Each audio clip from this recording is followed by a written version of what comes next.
খেলাধুলা দর্শকদের আনন্দ ও বিনোদন দিয়ে থাকে, ক্রিকেটও এর বাইরে নয়। ক্রিকেট দর্শকদের বিনোদনের অন্যতম একটি মাধ্যম। ক্রিকেটের এক একটি শট, এক একটি মুহূর্ত দর্শক খুব উপভোগ করে থাকে এবং ক্রিকেটকে ভদ্রলোকের খেলা বলেও আখ্যা দেওয়া হয়। যদিও ক্রিকেট বিনোদনের জন্য তৈরি, কিন্তু এই ভদ্রলোকের খেলা ক্রিকেট অনেক সময় কাঁদিয়েছে অনেককেই। ক্রিকেট বিনোদনের জন্য হলেও অনেক সময় বেদনারও কারণ হয়েছে। ক্রিকেটে রয়েছে এমন কিছু কষ্টদায়ক মুহূর্ত যা কাঁদিয়েছে খেলোয়াড় থেকে দর্শক, দর্শক থেকে ধারাভাষ্যকর, ধারাভাষ্যকর থেকে আম্পায়ার সবাইকেই। আজকের এই ভিডিওতে আমরা দেখতে যাচ্ছি ক্রিকেটের এমন কিছু কষ্টদায়ক মুহূর্ত যা যে কোনো পাথর মনের মানুষকেও কাঁদাতে বাধ্য করবে। সুতরাং ভিডিওটি না টেনে পুরো দেখার অনুরোধ রইল। আর হ্যাঁ, ভিডিওটি শুরু করার আগে ছোট্ট একটি রিকোয়েস্ট, আপনি যদি আমার চ্যানেলে নতুন হয়ে থাকেন তাহলে অবশ্যই চ্যানেলটিকে সাবস্ক্রাইব করে দিয়ে পাশে থাকা বেল বাটনটি ক্লিক করে দিবেন এবং পুরো ভিডিওটি দেখার পরে আপনার কাছে যদি ভিডিওটি ভালো লাগে তাহলে অবশ্যই ভিডিওতে একটি লাইক দিয়ে দিবেন। তো চলুন ভিডিওটি শুরু করা যাক।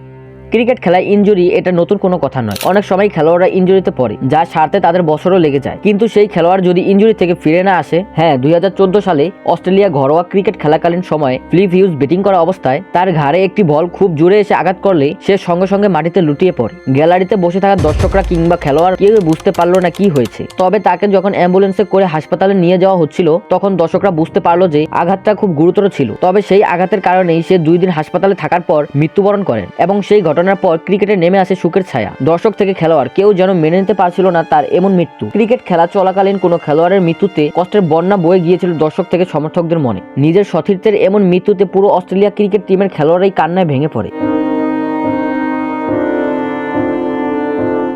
2016 টি-20 বিশ্বকাপের কথা মনে আছে? আপনাদের মনে না থাকলেও আমি মনে করিয়ে দিচ্ছি। সেই বিশ্বকাপের ফাইনাল ম্যাচের লাস্ট ওভারে বেন স্টোককে ছক্কার পর ছক্কা মেরে ইংল্যান্ডের হাত থেকে ওয়েস্ট ইন্ডিজ সেই আসরে বিশ্বকাপটা নিজেদের করে নিয়েছিল। সেই ব্যাটসম্যানটার নাম কি মনে আছে? Carlos Brathwaite. তবে 2019 সালের ওডিআই বিশ্বকাপেও ব্রাথওয়েট ঠিক এমন পরিস্থিতির সম্মুখীন হয়েছিল। ম্যাচটি ছিল নিউজিল্যান্ডের বিপক্ষে। নির্ধারিত 50 ওভারে কেন উইলিয়ামসনের 145 রানের দুর্দান্ত ইনিংসের উপর ভর করে 8 উইকেটে হারিয়ে 291 রানের টার্গেট দেয় নিউজিল্যান্ড। জবাবে ওয়েস্ট ইন্ডিজ ব্যাটিংয়ে নেমে ক্রিস গেলের 87 ও হেটমেয়ারের 54 রান করা সত্ত্বেও 164 রানেই তারা 7 উইকেট হারিয়ে ফেলে। ফলে ওয়েস্ট ইন্ডিজ দর্শকরা হারকেই মেনে নিচ্ছিল। ঠিক তখনই কার্লোস ব্রাথওয়েট দলের হাল ধরে। নিয়মিত উইকেটের মধ্যেও দুর্দান্ত ব্যাটিং করে ওয়েস্ট ইন্ডিজকে জয়ের আশা দেখিয়ে যাচ্ছিল। নিজের শতকও পূরণ করে নেন তিনি। ততক্ষণে তাদের লাস্ট উইকেট ছিল এবং ম্যাচে জেতার জন্য দরকার ছিল 7 বলে 6 রান। তখন ব্রাথওয়েট স্ট্রাইক হারানোর ভয়ে বলটিকে সজোরে উঠিয়ে মারেন, কিন্তু বাউন্ডারি সাইডে থাকা ট্রেন্ট বোল্টের বিশ্বস্ত হাতে বলটি চলে যায় আর তার সাথে নিউজিল্যান্ডও 6 রানের জয় পায়। কিছুক্ষণের জন্য পুরো স্টেডিয়াম নিস্তব্ধ হয়ে পড়ে। ওয়েস্ট ইন্ডিজ সমর্থকরা দল হারাতে যতটা না কষ্ট পেয়েছে তার থেকেও বেশি কষ্ট পেয়েছে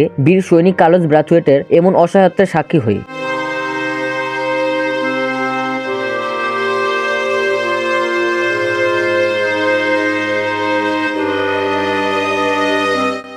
এবি ডিভিলিয়ার্স যিনি সাউথ আফ্রিকার একজন প্লেয়ার হওয়া সত্ত্বেও পুরো বিশ্বে তার ভক্ত ছিল কোটি কোটি মানুষ। 2015 সালের ওডিআই বিশ্বকাপে সাউথ আফ্রিকা ছিল সেই আসরের সবচেয়ে সেরা দলের একটি, কারণ সেই সময় দলে ছিল হাসিম আমলা, ডিকক, ডিভিলিয়ার্স, ডিলস্টনের মতো সব বড় বড় ক্রিকেটার এবং ক্যাপ্টেন্সির আমবেল্ট ছিল ডিভিলিয়ার্সের কাঁধে। সেমিফাইনালে সাউথ আফ্রিকার খেলা পড়ে নিউজিল্যান্ডের সাথে। টসে জিতে সাউথ আফ্রিকা ব্যাটিং এ নেমে নিউজিল্যান্ডের বোলারদের তুলোধুনো করতে থাকে। তবে বৃষ্টির কারণে খেলাটি ডিএলএস এর ব্যবহারের মাধ্যমে নিউজিল্যান্ডের টার্গেট দাঁড়ায় 43 ওভারে 289 রান। এমন পাহাড় সমান রানের টার্গেট দেওয়ায় সাউথ আফ্রিকার সমর্থকরা ফাইনালের আশা দেখতেই শুরু করেছিল। কিন্তু সেদিন সাউথ আফ্রিকার বোলারদের পিটিয়ে সেই পাহাড় সমান রানের টার্গেটকেও সহজ করে নিতে থাকে নিউজিল্যান্ড। লাস্ট ওভারে 12 রান লাগলে বোলিংয়ে আসে সাউথ আফ্রিকার স্টেন গান খ্যাত ডেল স্টেন, কিন্তু সেদিন সেও সেই 12 রান সেভ দিতে পারেনি। ম্যাচটি উপভোগের হলেও এই মুহূর্তগুলো আপনাকে কাঁদতে বাধ্য করবে। সেদিন ডিভিলিয়ার্সের কান্না যেন তার ভক্তদের হৃদয় চূর্ণ বিচূর্ণ করে দিয়েছিল।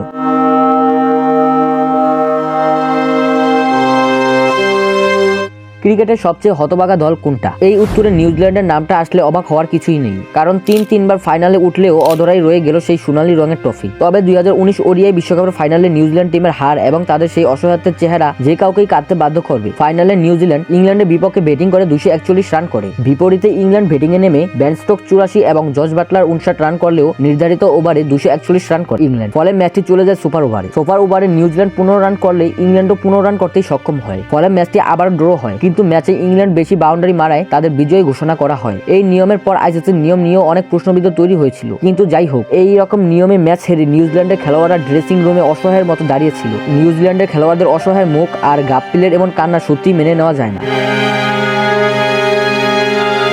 2019 সালের ওডিআই বিশ্বকাপে ভারতীয় দলের দুঃখজনক বিদায়। সেই বিশ্বকাপের জনপ্রিয় একটি দল হলো ইন্ডিয়া, কারণ সেই বিশ্বকাপই ছিল ভারতীয় উইকেট রক্ষক ব্যাটসম্যান মহেন্দ্র সিং ধোনির শেষ বিশ্বকাপ। তাই ভারত চ্যাম্পিয়ন হওয়ার জন্য সামনে সকল বাধা পার করার জন্য প্রস্তুত। তাই কথা আর কাজে মিল রেখে পুরো আসরে দুর্দান্ত পারফর্ম করে তারা 7 ম্যাচ অপরাজিত থেকে সেমিফাইনালে মুখোমুখি হয় আরেক শক্তিশালী দল নিউজিল্যান্ডের বিপক্ষে। তবে বৃষ্টি বিঘ্নতার কারণে একদিনের ম্যাচ 2 দিনে হয়। প্রথম দিনে নিউজিল্যান্ড 46 ওভার খেলে 211 রান করলে বৃষ্টির কারণে খেলা বন্ধ হয়। ফলে দ্বিতীয় দিন আবার সেখান থেকেই খেলা শুরু হয় এবং পুরো 50 ওভার ব্যাট করে নিউজিল্যান্ড সংগ্রহ করে 239 রান, যা ভারতীয় দলের কাছে সামান্যই মনে হচ্ছিল। কেননা ভারতীয় দলের ব্যাটিং লাইন আপ সাজানোই হয়েছিল রোহিত শর্মা, বিরাট কোহলি, দীনেশ কার্তিক, হার্দিক পান্ডিয়া, MS ধোনি ও রবীন্দ্র জাদেজার মতো ক্রিকেটার দিয়ে। তাই ভারতীয় সমর্থকেরাও বিশ্বকাপের ফাইনালে খেলার স্বপ্ন গুনতে শুরু করেছিল। তবে ক্রিকেট যে প্রতি বলে বলে অনিশ্চয়তার জন্ম দেয়, সেদিন তাই দেখেছিল পুরো ক্রিকেট বিশ্ব। 240 রানের টার্গেটে ব্যাটিংয়ে নেমেই মাত্র 5 রানে 3 উইকেট হারিয়ে ফেলে এবং 100 রানের আগেই 6 উইকেট হারিয়ে ফেলে টিম ইন্ডিয়া। কিন্তু তখনও MS ধোনি ও রবীন্দ্র জাদেজার চেষ্টা চলমান ছিল। তবে শেষ মুহূর্তে মাত্র 18 রানে ম্যাচ হেরে টুর্নামেন্ট ছাড়তে হয় ইন্ডিয়াকে, যা ভারতীয় কোটি সমর্থকদের হৃদয় চূর্ণ বিচূর্ণ করে দিয়েছিল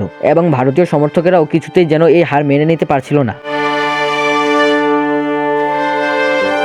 যাই হোক বন্ধুরা, ভিডিওটি আপনার কাছে কেমন লাগলো তা অবশ্যই কমেন্ট করে জানিয়ে দিন। আপনাদের কি মনে হয় আজ আমরা যে ম্যাচগুলো নিয়ে আলোচনা করলাম এর মধ্যে কোন ম্যাচটি আপনার মনে সবচেয়ে বেশি কষ্ট দিয়েছে? আর যদি এর বাইরেও কোনো ম্যাচ আপনার মনে থেকে থাকে তাহলে সেটিও কমেন্ট করে জানাতে ভুলবেন না। আমাদের ভিডিওটি ভালো লাগলে একটি লাইক দিন, বন্ধুদের সঙ্গে শেয়ার করুন আর আরও এরকম কন্টেন্ট পেতে আমাদের চ্যানেলটিকে সাবস্ক্রাইব করে রাখুন। আপনাদের সঙ্গে থাকাই আমাদের শক্তি। ধন্যবাদ।